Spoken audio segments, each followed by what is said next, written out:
This is a Sensor Noise special report. I don't know. I forgot.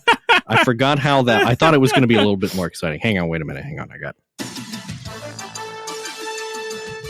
Yeah, there. That's better news music. There we go. This is a news-heavy episode. Yeah, we got. There's been some stuff that's happened. There's been apparently a lot of companies decided like, hey, let's release new lenses. For some reason. Yeah, I don't know what maybe it's a end of year sales boost type thing that they're going for. Yeah, I don't know. The Lexus December to Remember sales. Yeah. Folks, it's almost Happy Honda days. It's almost Toyotathon. First thing though, Mint Camera has opened pre-orders for the Rolly 35 AF. The AF here standing for autofocus and not the other thing. This is, I think we talked about this. This was, Mint, who has made instant cameras, sort of adaptations of Polaroids and things like that. They decided to make a new 35 millimeter film camera, and then they sort of based it on the original Rolly 35, and then I guess they managed to just license the whole dang name. So, sure. Anyway, you can order it now. It's got a fixed 35 millimeter f2.8 lens. And you can get it in either silver or black. And it has autofocus, as the name implies, which is apparently done via a LiDAR sensor, which is kind of neat. But it is $800. So you got to want it.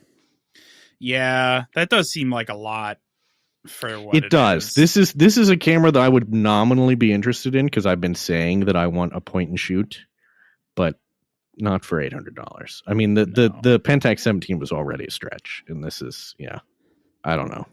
And we'll see. Listen, I know it's a niche product, and so it's gonna be expensive, but also, I don't want to pay that much. Here's the thing about film cameras that they don't want you to know. They're basically just boxes with a lens at one end. That's like right. It's really not that hard to make a film camera. Now, if you want to do like the autofocus, that's obviously a little more involved. You have to, adjust the lens in response to things like that. But like this doesn't even, this doesn't even have like auto advance or whatever. It's just manual film advance. So that's not that complicated either. But yeah, I don't know. This is it's worth noting, though, that one thing this has that the Pentax 17 did not have is DX decoding. So there you go. They figured that out. Good for them. And it uses a CR2 lithium battery, very much like the Pentax 17. I don't quite know why we're bringing back weird battery formats from the 1990s, but whatever. Seems to me like you could just stick a lithium ion in it and like a USB-C port, but I don't know. Do you think they found a stash of these things and they're like, they must have, yeah. I don't know. Yeah. I don't know. See, possible. I would just put a teeny lithium cell in there and yeah. You could probably mod it to add that fairly easily. I guess it's cheaper to just put a CR2, socket in there and then you have to provide the battery, but I don't know. I'm curious how long it lasts. On one battery. So you know what else? I had a smart door lock that used a stupid CR2. It lasted 2 months. Yeah, that's very dumb. That was annoying. No one. We really should not be using disposable batteries where possible anyway. That's right. Yeah. And especially not CR2. If you're going to use a disposable battery, it better be like a CR2032 or a AA. We don't need these other ones. Yeah. Well, you get some very weird ones with old cameras, because I think I had one that was a CR2 and then also like a 2 CR5, which is basically 2 CR123s sort of held together with a plastic piece. It's very strange. Weird. Yeah. I don't know. I feel like Sony got this right back in the early 2000s with the gumstick battery. But then they just quit making those. Yeah, I don't know why they did that. Yeah, we could, let's go back to info lithium. I've been saying that too. Yeah. Let's get everyone to standardize on something. Everything now gets a V-mount battery. Mm-hmm. Perfect. Well, on the plus side, you can get that small rig that's like gigantic 99 watt hour V-mount battery. It weighs like, 10 pounds or whatever. But, yeah. Well, let's see. Anyway. So, Andrew, I want you to click on this link. Canon. Okay. Canon has been in hot water with their mainline not film, their mainline SLRs and whatnot. Well, I do have complaints about their film SLR lineup at the moment. No, but they've been having issues with their mirrorless because a lot of people use them to record video, and they overheat when you do that. Interesting. And so I guess people try to use their mirrorless instead of, their whole line of cinema cameras that they make, which really is what they should be using, but I suppose they don't want to. So if you take a look at this EOS C80, a new cinema camera that they've done, if you look at it from the front, you might be convinced into thinking, oh, that's a regular old Canon camera. It looks like an R1 that's like, been bulking, I guess. Yeah. And then you rotate it, and it's huge. It is a thick boy. Yeah. So do you remember when we talked about that Minolta that had like 3 CCDs in it? Oh yeah. This is about as thick as this is. Yeah. Like so what they've this done thing here, has to be like 5 inches thick. Oh yeah, easily. Yeah. So basically what they've done with this thing is taken one of their cinema cameras and kind of compressed it into a DSLR sort of shape.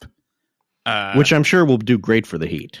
Well, maybe. I mean, it looks like it has air vents on it. I'm sure it'll be fine. Does it? Because it might have a built-in fan. It looks like it does. It's got like a vent out the side.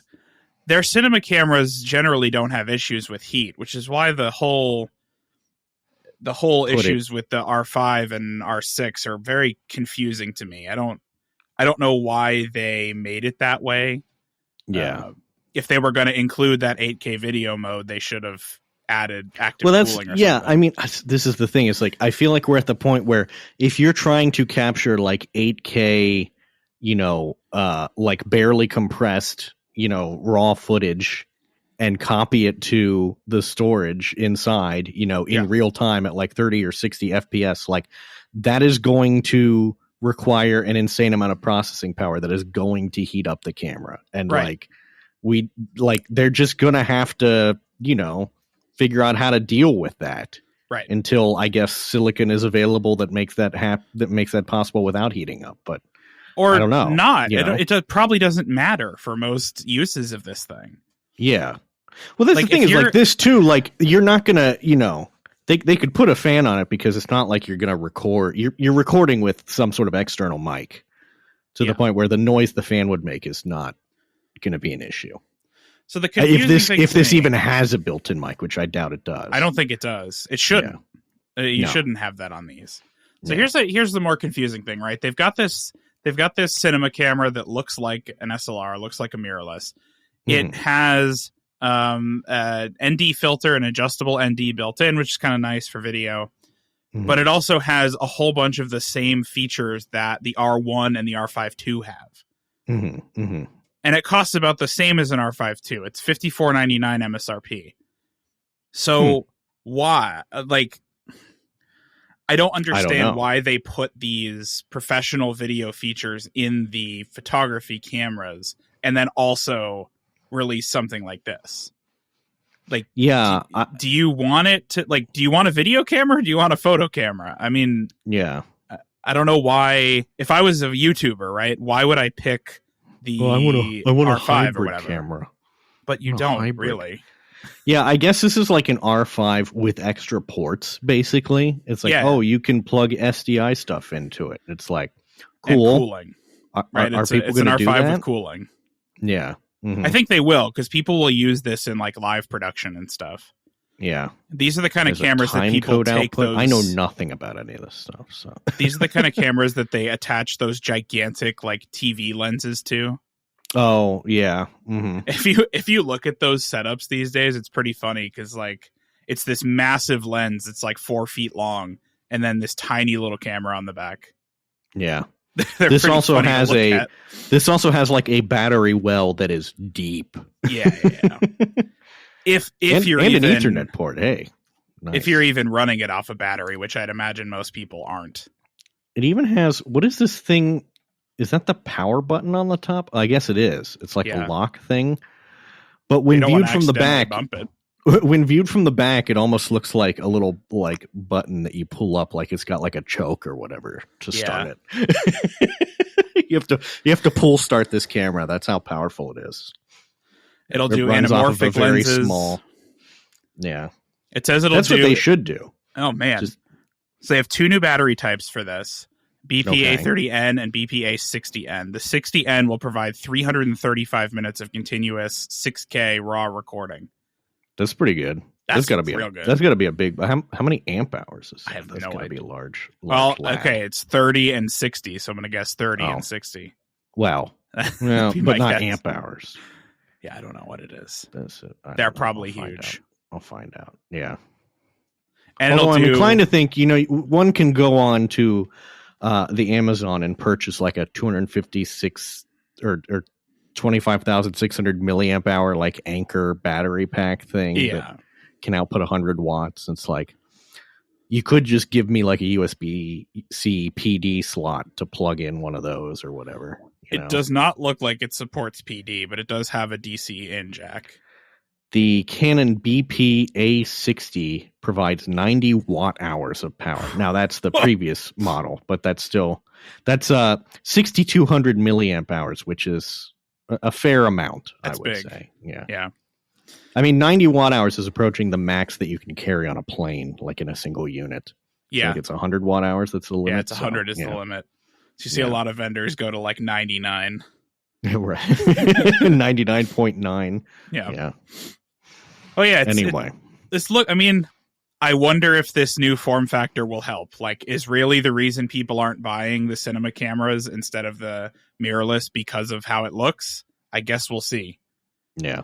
Maybe that is what's stopping them. They just don't like the form factor. See, Sony has is it the FX30 cinema camera that's one. Like, well, and it's just like very square, but it also has like a bajillion like 1/4 inch, slots to screw things onto. And I kind of appreciate that. It's utilitarian because it knows what it's about. Well, Canon wants to sell you all of these like attachments that they make, right? I feel like Canon is trying to make like a camera for every, what is it? What is it that Alfred P. Sloan said about GM cars? A car for every. A car for every person purpose. Yeah. There we go. It's like a camera for every person purpose, It's like, we're just going to make, well, except for point and shoots apparently, but. Canon has 14 different cinema cameras. That seems like a lot. Did they? Okay. It seems like perhaps I feel like you could have like 5. I don't know that you need that much differentiation in cinema cameras. I feel I don't know. Oh, and there's 3 new ones here. So the C80 is the one we talked about. There's a standard cinema format, the C400, which seems to have the same sensor. That's just like a box. And then there's this C70, I guess, which is slightly different. Mm-hmm. Yeah, anyway. I don't know. We'll see how they do, I guess. In other news, Nikon has come out with limited edition ZFC cameras adorned with Japanese art, and you can't have them because they're not being sold in the U.S., despite the fact that they look pretty neat. Oh, come on, Nikon. Yeah, they've collaborated with a company called Heralbony, who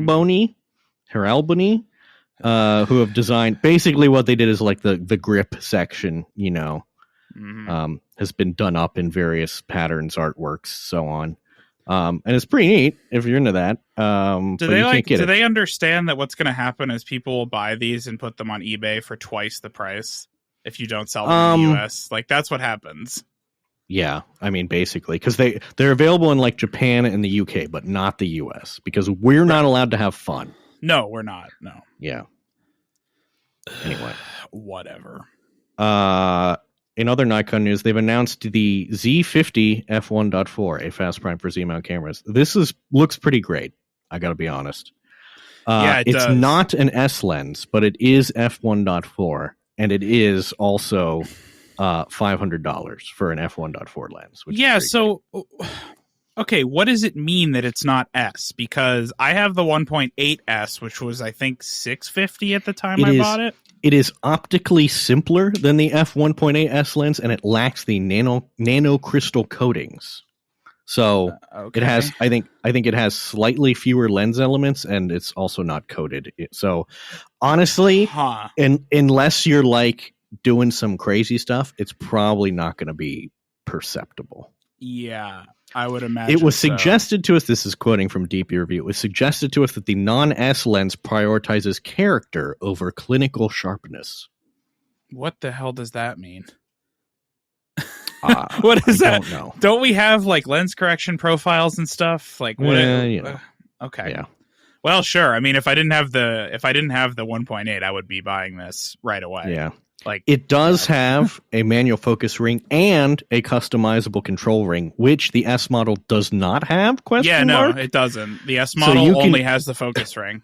You can set this one up to have an aperture ring, but not the S lens. That's right. Yep. Nikon, cool. What are you doing good job. Exactly? But good job, guys. I don't know. I feel like what Nikon did is they're like, hey, if you want, you can pay way less for a lens that is just as good and in some cases better than our much more expensive lens. Yeah, it's like, all right, and then they're going to be like, why is no one buying the S lens? Well, I kind of wish they would just like they could have said that this is like the 50mm S revision 2 or something. Yeah. Like, and now it's a 1.4. Yeah, and just discontinue the 1.8. Having them together, like, who's going to pick the 1.8 over this, regardless of the S? Yeah. You're like, well, I don't need that much bokeh. Yeah. I don't want to overdo it. Yeah. Because now they have 1.2, 1.4, and 1.8 in 50mm lenses. Well, I guess this is the question is, do you prefer character or do you prefer clinical sharpness? It's up to you to figure out what those mean and whether you care about them. Yeah, that's true.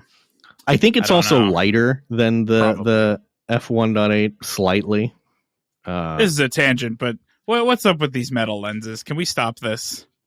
I don't know. Can we stop complaining when a metal body is plastic or composite instead of metal? Because I feel like that's fine these days. I think the people who complain about it have not carried around one of these super telephotos all day. Yeah. Like, let's make them as light as possible, please. Nor, frankly, have they carried around the heavy glass and metal lenses of like the 1970s and 60s film cameras, because those things are lead weights. Right. We have the technology to make these things lighter, and we don't, but because people complain about premium materials. Yeah. Also, this is weather sealed as well. So. Oh, so that's even cool. How is this not S? Okay. Whatever. Sure. I don't know. Whatever you say. Canon also has a new standard zoom lens, the RF 28-70 f2.8. All right. Good. Yeah. They didn't have one of those already? Or is it a new revision? I guess this is a new revision. I don't know. I guess the previous one was an RF 24-70, so this is a 28-70. It's a little cheaper. And it's a little cheaper and a little lighter. All right. Yeah. Cool. Sounds good. Right. The other one was an F2. Yeah. So it was way more expensive. Yeah. Okay. Mm-hmm. Well, nice. Whatever. Yeah, good. Fine lens. Sigma has announced two lenses, a 28-105 f2.8 for E and L mounts, which looks fine, and also a 10-18 for Canon RF APS-C cameras only. So if you need a wide-angle zoom and you have an EOS R50 or R100, here you go? ? Who's buying those crop cameras? I don't know. I've never seen one in the wild. ever. I have. My company owns one as like our company camera. I've seen Z50s. I was made to use it the other day, which did not make me happy. Yeah. Yeah, I've seen Z50s in the wild, but I've never seen any of the Canon mirrorless. The thing with the R50 is that the R50 body is relatively compact and it could almost be pocketable, but the lenses for it are not. Of course. So, yeah, like where's a pancake lens? Canon. Yeah. Canon does not seem to be investing very much in their APS-C RF lineup. To be fair, Nikon isn't either, but at least you can just use the same lenses on both. Yeah. Yeah. And finally, Hasselblad has announced the XCD 20 to 35 millimeter wide zoom lens for medium format. Do you want to have a guess as to how much this lens costs? $6,000. Yep, pretty close. All right. $59.29. Yeah. Jesus. And that's for that's for a zoom lens with 15 millimeters of focal length difference. Awesome. For your X2D. I mean, it almost sounds like it's for video, but if you're taking video with an X2D, yeah. Well, I got a bridge to sell you. It's got a leaf shutter. Yeah. Okay. So there you go. I don't understand like who is the market for this? I don't know. I don't know. It's Marquez Brownlee, I guess. He's the market. Yeah. I think he still carries around an X1D in his backpack. Oh, geez. Speaking of cameras that are too expensive, Leica has revealed the M11D, a screenless version of 2022's M11, a 60 megapixel M-mount digital rangefinder camera. So, if you liked the M11, but you didn't like that it had a screen, you don't have to deal with that anymore. Have one. You can now buy a camera that instead of a screen on the back, I guess it's an ISO dial. Is that what this is on the back? It looks like an ISO dial. It looks like. Yeah. What do they charge you for the privilege of not having a screen? Oh, I'm so glad you asked. Let me find it. It's a hair under $10,000. Cool. And $400 more than the standard M11. Yeah, of course. So you're paying $400 for them to remove the screen. Yes. Yeah. Okay. So sure. I know. It's see, this is the thing. 540 grams of pure M. It says. I want to be clear that if you buy this, you are a fool and you are playing into Leica's Gambit. Like, for real. Do not play into Leica's Gambit. Don't normalize this. No, this is the stupidest thing. Oh my God. And it has the, maybe you're paying extra for the content authenticity tagging that it does. Oh yeah. That's highly important to me. Yeah. Well, listen, it's got a 60 megapixel image sensor, so sometimes you just need those megapixels. This is the thing, like if you want a rangefinder full frame camera, you can get a great one, which is I think the Lumix S9, the one that came out recently that's quite compact, much cheaper than a Leica. Takes pictures probably just as good. And is also less prone to being stolen. Yeah. And the lenses are cheaper. So. And you can get Leica glass for it anyway, because it's a Panasonic and they do micro four thirds or whatever. Yeah. Drone news. I know that you have been, you've had a passing interest in drones. Yeah. I mean, my thesis project in college was about drones. So I'm I'm so drone it's your curious. Fault.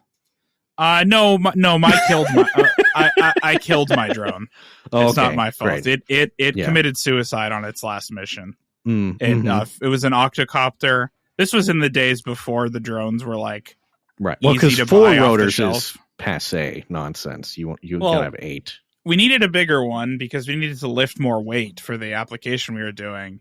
Uh-huh. And at this point, it wasn't. Well, you just admit that you worked on the V22 Osprey, and that's why. You couldn't just buy something off the shelf that would like work. So we bought this airframe from DJI and made our own controller for the thing. Mm-hmm. And it worked totally fine until the last day we flew it, where it just smashed into the ground and destroyed all of its arms. So that was sort of the end of that. That's a thing that drones like to do. They really do. Noticed. They like doing that. It didn't even get in the air. We turned it on and it just sort of flipped over. Yeah. It was on the ground and it just inverted itself and died. So that was that. I got an A on that project, but hey. Okay.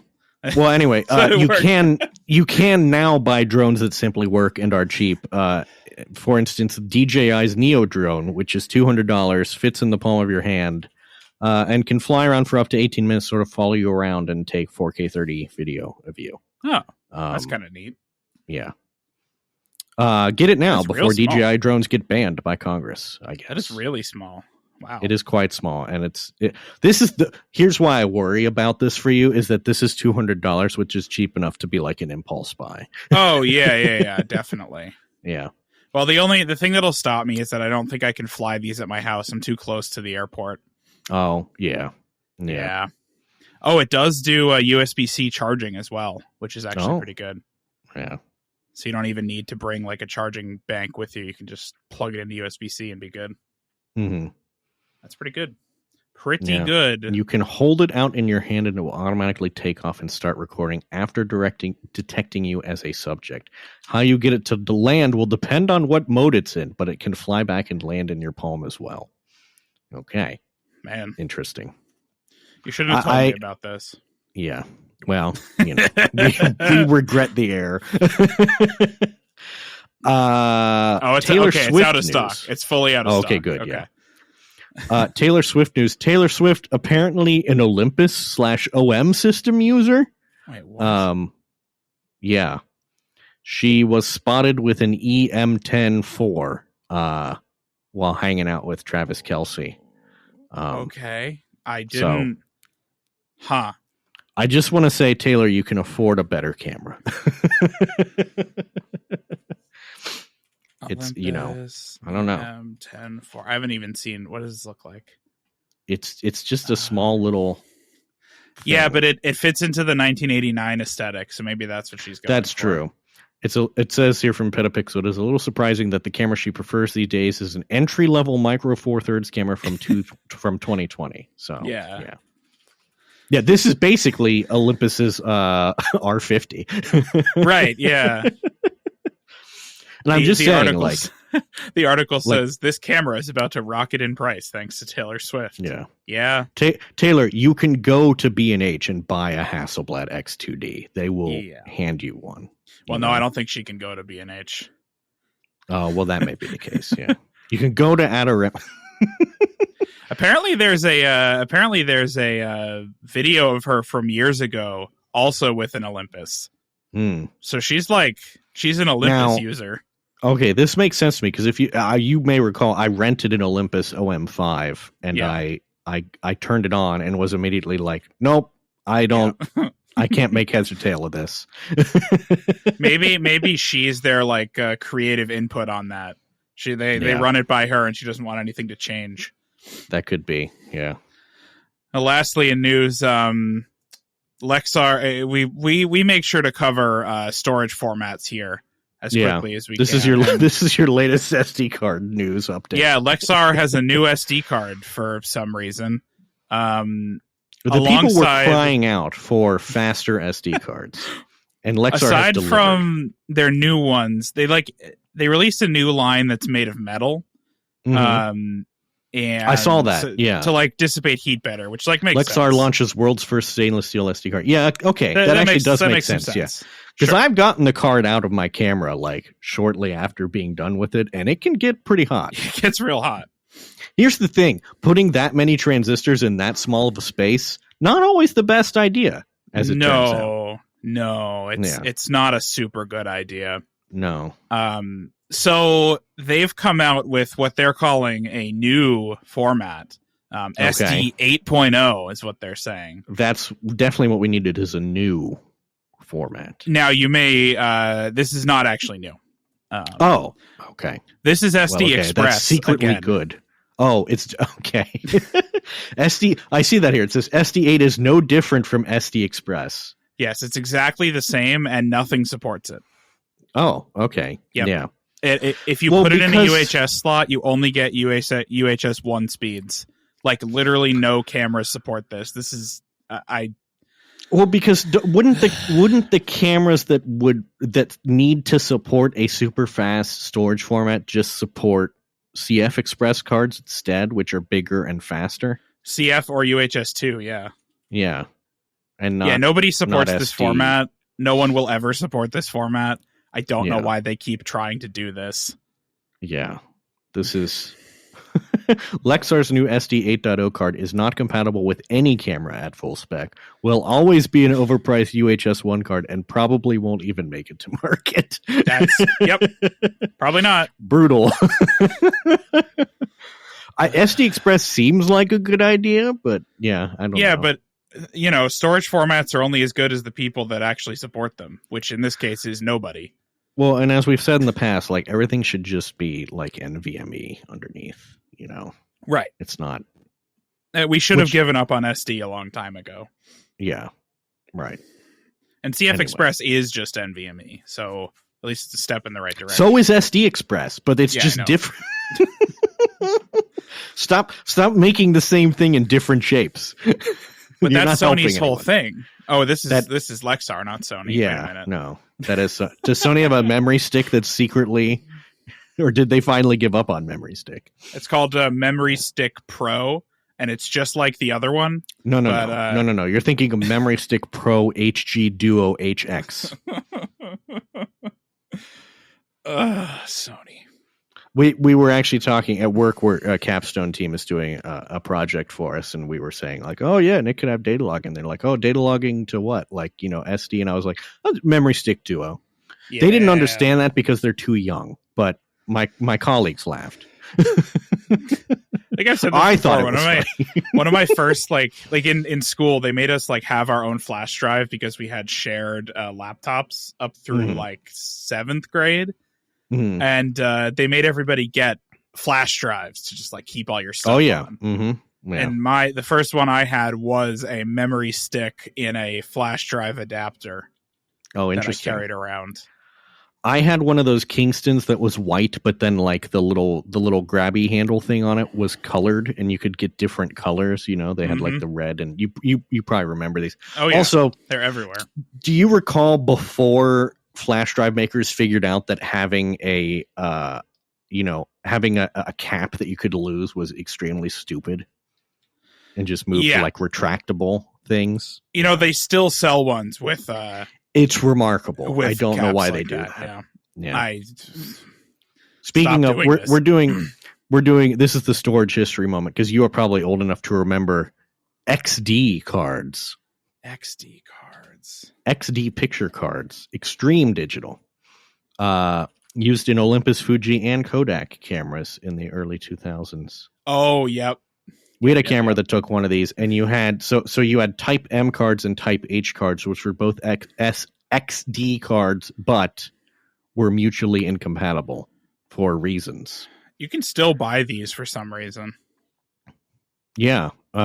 They're $79 on Amazon for 2 gigabytes.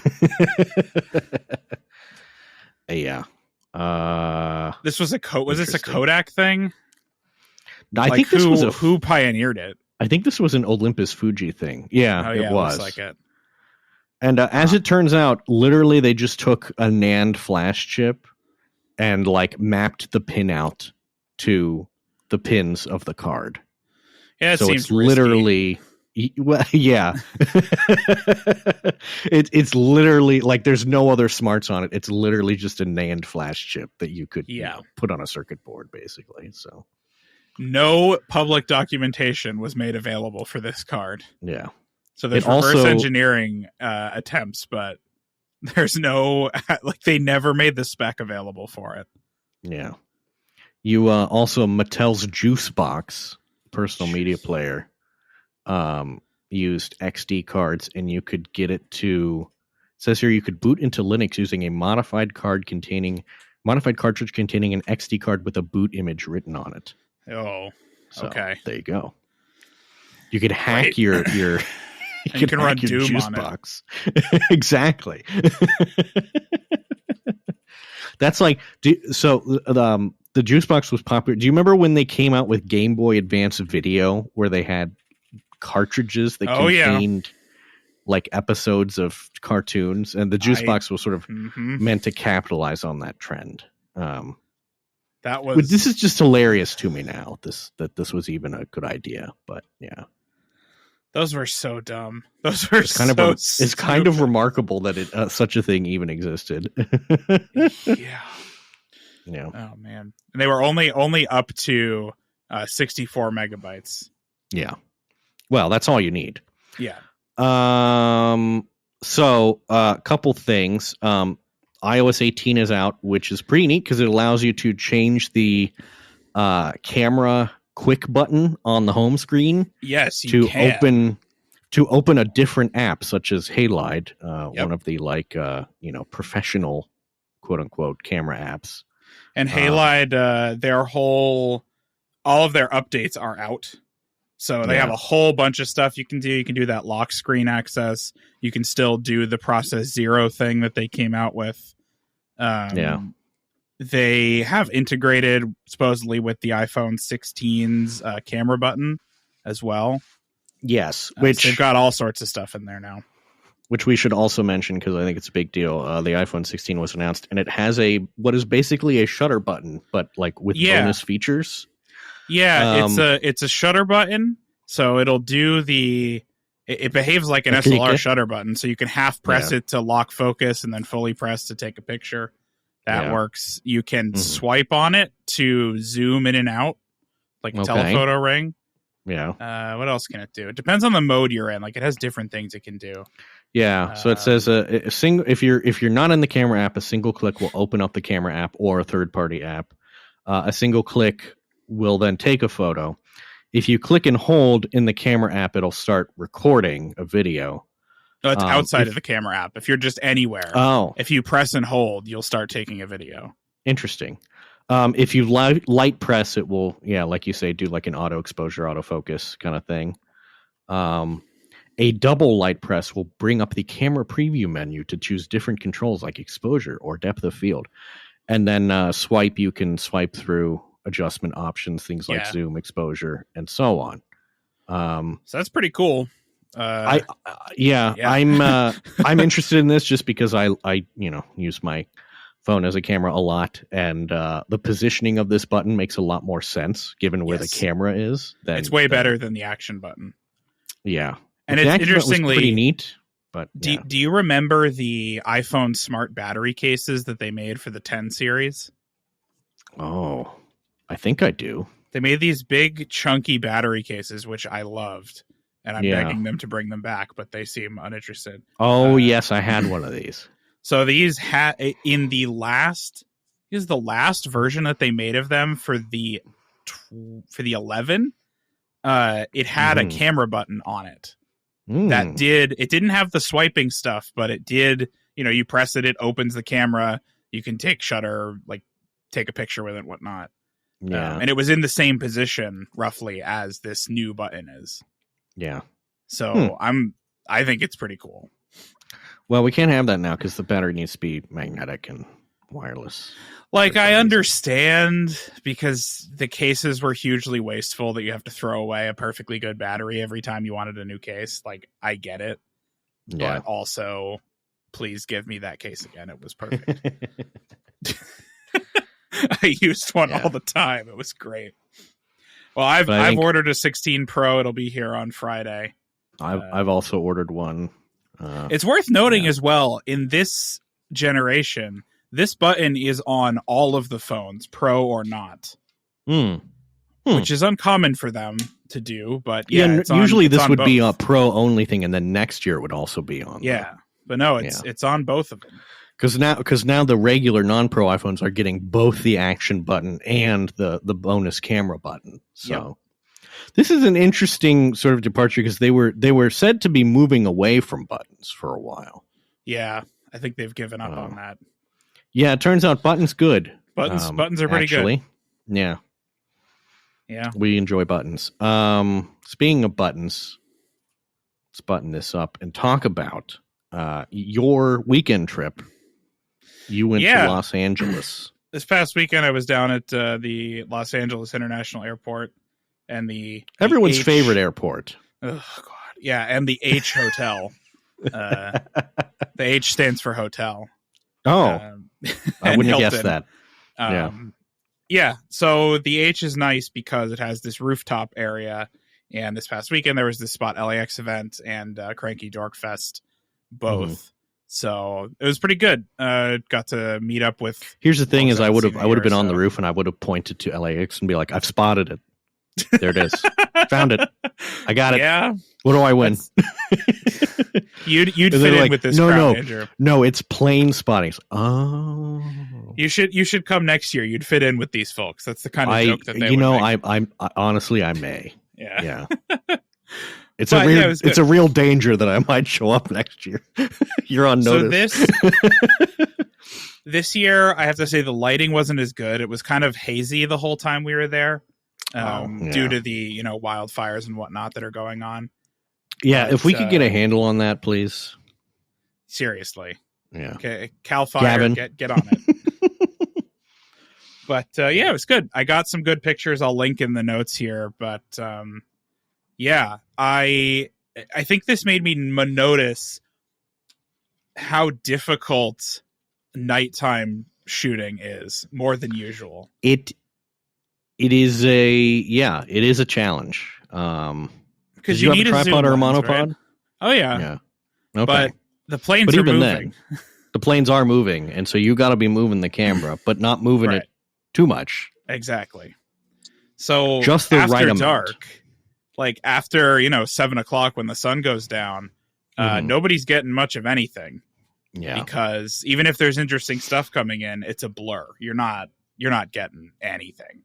Yeah, your shutter speed is going to be way too long for that to be. Yeah. Or your ISO is going to be so high that it's just a blurry mess. Yeah. So I need to figure that out. Next year, I think I might rent one of those 600 millimeter f4s and see if that makes a difference. I wanted to rent one this year, but why not the 800? That would be too much. Yeah. So I'm shooting with 400, and 400 is almost. Well, if like an A380 comes in from the rooftop, 400 is too much. Even so, 600 would be pushing it. Mm-hmm. But I'm making notes here. 400 too much sometimes. 800. Well, I have I would just bring my 180 to 600. So yeah, you'd be fine. I have no problem. That'll cover every scenario that we shoot in. Yeah. I have no issue with that. But I did a shot from the scary bridge that you're probably not supposed to walk along, but I did anyways. To go, there's a bridge you can use to go up over Sepulveda Boulevard near the In-N-Out and catch planes like flying over the road. Yeah. It's kind of cool. You also got to get up and close as well. You get to go on the apron, so as they say. They had, LAX had an event that they put on for us where they let us onto the ramp. They like opened up a section of the ramp and they're like, you guys aren't going to leave, are you? All right, fine. Yeah. DHL brought over a 767 cargo jet, and Delta brought over one of their new A321 Neos. That would almost get me to like DHL. Yeah. It was cool though. Like they let you go up into the cargo jet. Like it was totally empty. You could walk up and down the whole thing if you wanted to. Yeah, it's pretty cool. And then walking up and down the DHL cargo plane, going, man, cattle class is really, jeez. I appreciate Delta bringing the plane. I've heard of no frills carriers, but this is ridiculous. And I appreciate Delta bringing their plane over for us to look at, but That's it is true, just a 321 Neo. I mean, okay, it's like great. It wasn't really special. I'm familiar with these. Yeah, they did let you go in the cockpit, and they gave out the little like trading cards. Well, it'd be like Boeing bringing a 737, right? It's like, yeah, great. Yeah, cool. I've seen one of those. I've floated these, plenty of times. But the CEO of LAX came to talk to folks. It was good. You need the weird planes. Like an ATR, like an ERJ 145, that has the 1x2 seating arrangement kind of thing. Yeah. Well, I flew in on an ERJ 145. Oh, yeah. Did you have to walk down the aisle with your head canted at a weird angle? No, because I was in 2A. Oh, but must be nice. ERJs are what flies between LAX and San Jose most of the time. Yeah. But well, I'm told at some point they will have high-speed rail that goes between those two things. But, that's what they keep telling us. Yeah. Yeah. It's funny when I was booking my return flight, and Google Flights was like, "Have you considered Amtrak?" It's like, you're like, well, technically, I have Amtrak, considered it. It does go from where I am to where I need to go. Yes. It's like it only takes 9 hours. It's like, yeah, that is the issue. That is the problem. I see we've identified the issue. Yeah. Now, I did get a little excited here because I saw that it says Southwest gave away a 737 MAX in the Colleen Retro Canyon Blue livery. But apparently that was a model 737 MAX and not an actual. That is correct. 737 MAX, which is a little disappointing. You'd think, given all the problems with the 737 MAX, that they'd want to be giving them away at this point. So this is they should be like, take this raffle ticket. You might win this entire plane. You will have to pay taxes on it. You will, yes. Let's see. I saw a bunch of A380s, a bunch of 747s. It'd be funny if they raffled off. They're like, "Yeah, we have a 737 Classic that was just in the parking lot somewhere that we found." I'm sure there is one. So if you, you can have it. We don't want it. Yeah. Couple of FedEx. Here's an old Caravelle. Give me a -8. Yeah. I don't need cabin pressurization. No. We saw a couple of 3-holers, a couple of FedEx MD-11s still flying. Yeah. What's funny, the thing that always gets me is over in the cargo section, you get these 747s in like various states of painting or unpainting. Mm-hmm. So there'll be like one that's just white. The whole thing is white. Yeah. White 747, no windows, no markings other than the tail number. Like looks kind of like a, like a confidential, like, oh, that's a Janet plane or whatever. What are you doing on there, guys? Yeah. Like, oh, nothing to see here. Nothing untoward happening with this plane. But that is unmarked. While we were on the ramp, they spooled one up and it blew away people's hats. Yeah, spooling up a 7. You don't want to stand behind that, generally. No. You don't really want to stand behind any jet, generally speaking, but certainly not one with 4 engines. Not one with 4. Yeah. But good event. We'll do it again next year around the same time. Come on down. There's plenty of room for everybody. Yeah. Come meet Mr. Jet Tip and Mr.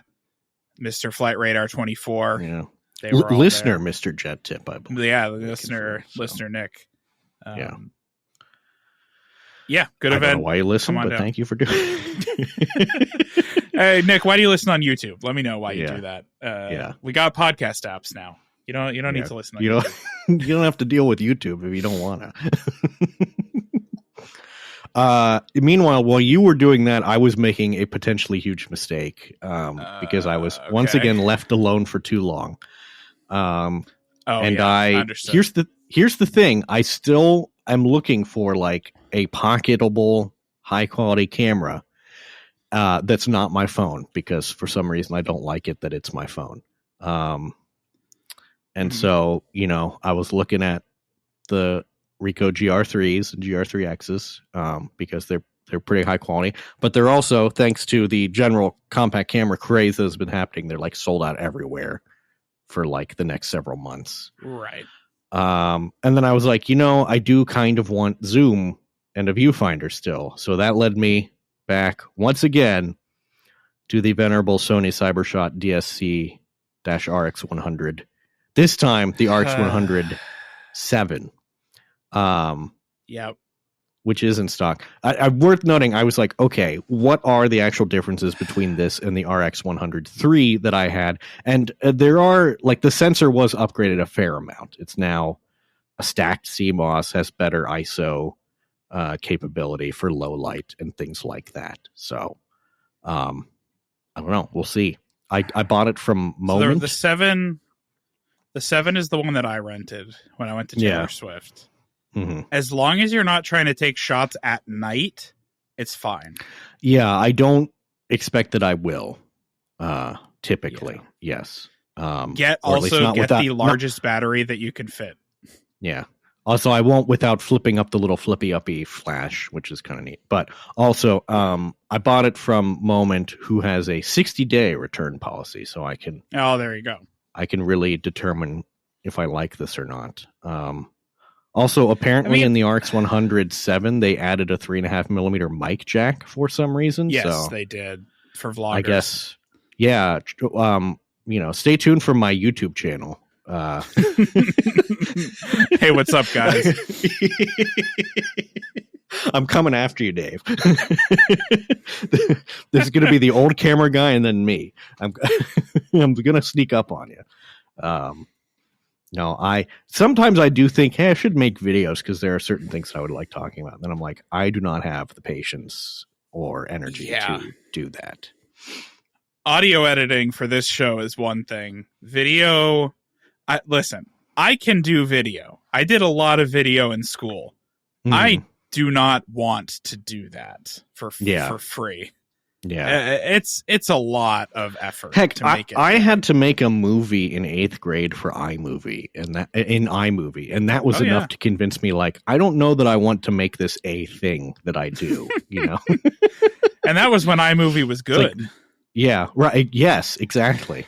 Yeah, we were on iMac G4s back then, I think. So yeah. It hasn't shipped yet. Stay tuned. One thing I do like about the RX 100 is that it does have a proper little viewfinder. Yes, it does. Which I do like. I don't know what it is about me. I like putting the camera right up to my eye and, looking. It kind of, to me, it forces you to actually focus on what you're doing. Yeah, right.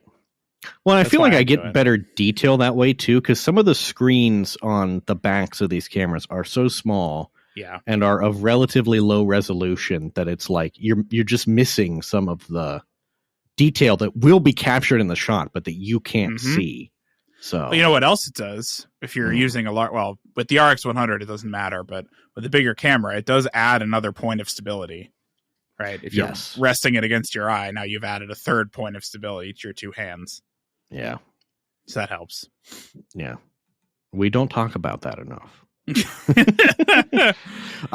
I'm searching for so the RX 100 uses the BX1 battery, so I search BX1 battery, and there are lots of things here, and then also randomly a Thermaltake power supply that is also called the BX1 for some reason. So okay, I will be powering my camera with a 750 watt ATX power supply. I've decided. It's the only way to be sure. I mean, it's got 12 volts. Like, yeah, you could do it. Yeah, I wouldn't recommend it, but hey, no, I'm not going to stop you. Yeah. The good thing is that batteries for this are reasonably plentiful from aftermarket suppliers. So, and you will need more than one. Yeah, these are small. These are basically the gumstick batteries of today. I would say. You get a couple hours of shooting at most. Yeah. And no USB-C PD either, because it's too old for that. Yeah. Why would you? Yeah. No. I will say that the actual experience of shooting with it was fine. Like, it's perfectly fine to use. Yeah. It just did not perform well for what I was trying to do with it. One of our friends would refer to it as a cromulent camera. Yeah. Yeah, it's perfectly cromulent. It does what it's supposed to do. Yeah. And to be fair, the pictures I took at the concert, as long as you don't zoom in on them, they're pretty much fine. Yeah. So, like, if you post them on Instagram, it's you wouldn't notice. I was going to say, if you zoom in, then it looks like crap. For probably the applications that this is going to be used for, which is like me taking it to the stadium when my little brother's marching band is here, kind of thing. Like, they're not going to get that's going to show up on my stepmom's Aura frame, and it's not gonna, it's gonna look totally fine on there. Yeah, there's not gonna be that much detail to begin with. So I also this anyway. Totally I am just canceling this to buy an RX1R now, so that we can get full frame. Would you be surprised that amongst the compact cameras, the RX1Rs are still in stock? Probably because they're like $3,500. Yeah. It's from what, 2013? It's 10 years old? I think a little bit newer than that because they have the RX1R2. Okay. But yes. They're certainly not new. Related to quality, and going back to SpotLAX for a brief second, I shot in JPEG this time, which saved me a lot of time, to be completely honest, because last time I shot in RAW, and I think I took about 5,000 shots over the weekend. Oh, good Lord. Yeah. Yeah. So JPEG, good. JPEG, good. You heard of this JPEG format? Y'all heard Ken Rockwell approves this message. Yeah, seriously. It is astounding just how much faster Lightroom is when you're only dealing with JPEG, though. It really is way faster. Yeah. Though what I learned, which is annoying, is that the AI noise reduction in Lightroom does not work on JPEG. It has to be RAW for the AI denoise to work. Okay, interesting. So beware of that. I'm guessing that's just because they trained it on I'm guessing so. But if you're planning to use that to recover images, make sure you shot RAW, because it does not seem to work on JPEGs. Yeah. Just something to keep in mind. One thing I did consider besides the RX100 was the Sony ZV-1, because it is apparently half decent as a stills camera, but the fact that it's primarily a video vlogging camera gave me pause. It also doesn't zoom as far, right? It does not. No. Yeah. That's the other thing. It's a 24 to 70, which is fine. Yeah. But it's not quite as good. Yeah, but the RX100 is 24 to 200. Yeah, so right. Get on my level, that sort of thing. I think it is definitely like they're similar but targeted at different people. Yeah. Right. The ZV-1 is clearly for video creators. Yeah, and I want to be clear, I am a professional, which is why I'm getting the the one that costs twice as much and has a sensor that's half as good. Yeah. Yeah. That's correct. That's what professional means. Listen, it has a Bion's X processor, which means something, I assume. It sure does. I mean, it does have Sony autofocus, which tends to be pretty good. So. Yeah, I had no complaints with the focus. That worked fine. Yeah.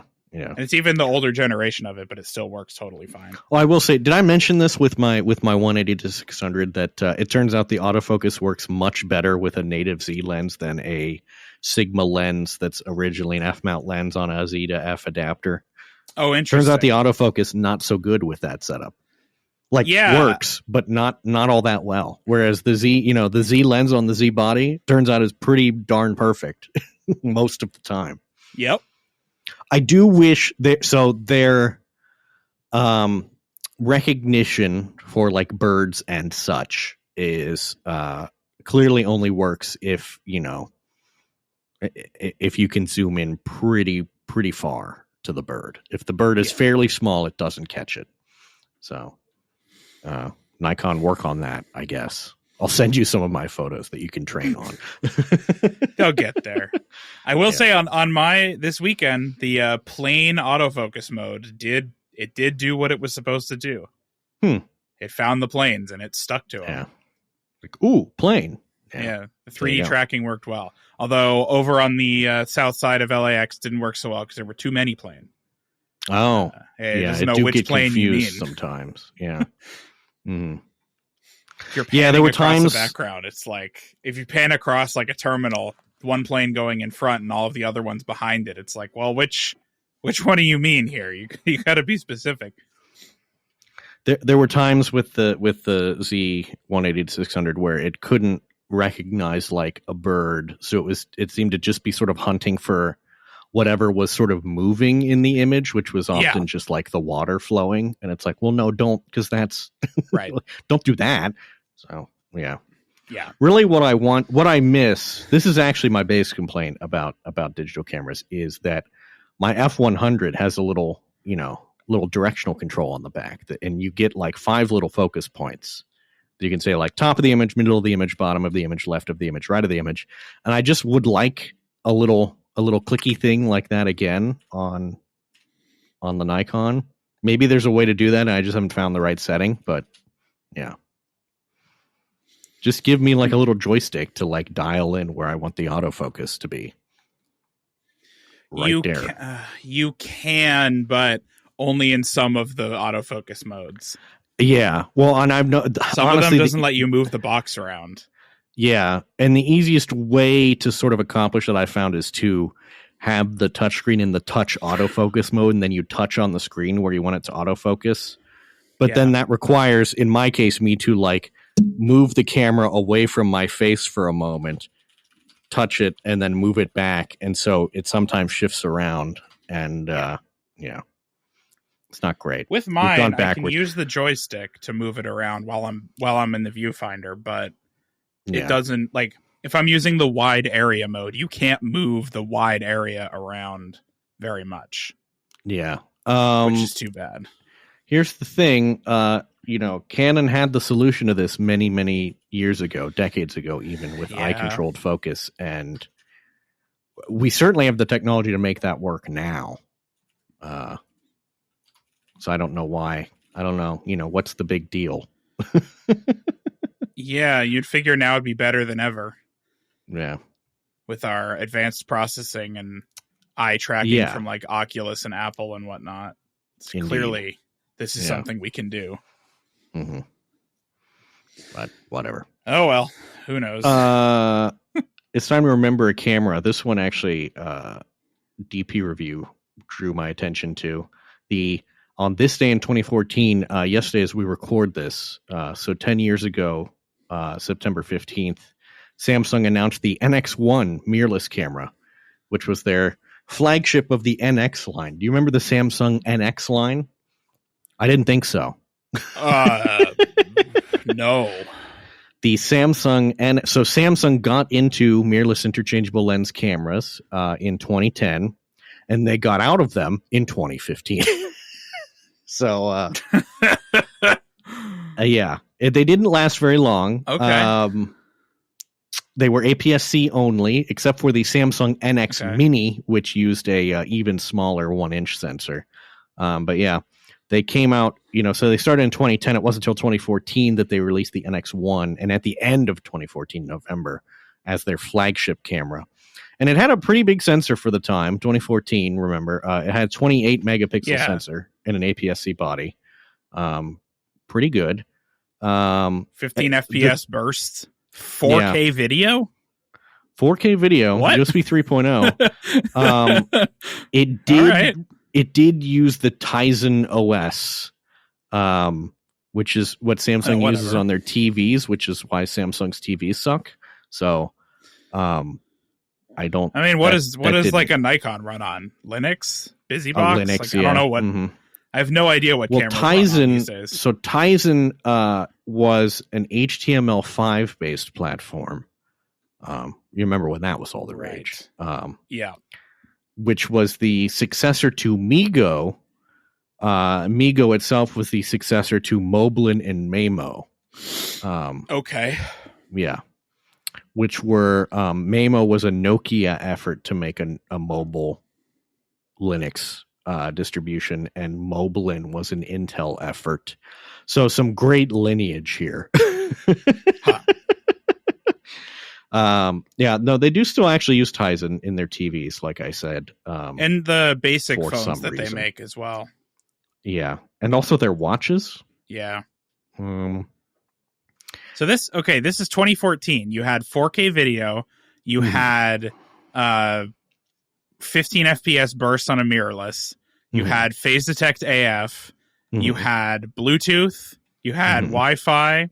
You had H.265 video recording. Like HEVC, which no computers could play at that point.